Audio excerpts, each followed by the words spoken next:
99% अभिभावकलाई थाहा नहुने बच्चा हुर्काउने स्मार्ट उपायहरू। 1. बच्चालाई जबरजस्ती नाईको पसल लैजानु पर्दैन।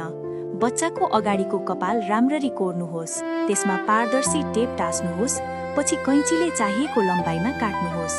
कपाल भुइँमा झर्दैन र बच्चा पनि खुसी नै रहन्छ। 2. बेबी सिट किन्ने झन्झट छैन। बुबाको टी-शर्ट कुर्सीमा उल्टो पारेर हाल्नुहोस्, यसले बच्चालाई सुरक्षित महसुस हुन्छ र आमा बुबाले पनि अलिकति आराम पाउँछन्। 3. बच्चाले हिँड्न सिक्नु अघि उसको कपडामा नीलो टावल टाँसिदिनुहोस्, घिस्रिँदा भुइँ आफै सफा हुन्छ।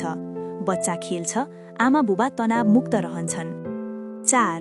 बच्चाका लागि जुत्ता किन्न गाह्रो हुन्छ। स्ट्र, पिउने नलीले पहिल्यै खुट्टाको साइज नाप्नुहोस्, यसले जुत्ता किन्न सजिलो हुन्छ र गलत साइज पर्ने डर हुँदैन। 5. तरबुजको टुक्रामा एउटा स्ट्र घुसाउनुहोस्, यसको सहायताले बच्चालाई औषधि खुवाउनुहोस्। अचम्मको कुरा, बच्चाले आफै औषधि पिउँछ। 6. जाडोयाममा बच्चाको नाक बन्द भएर सुत्न गाह्रो हुन्छ।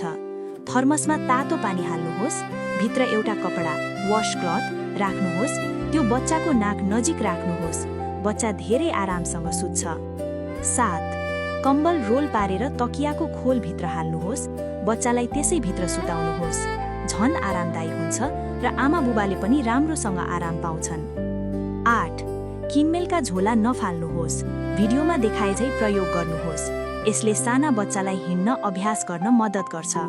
केही पनि किनिरहनु पर्दैन।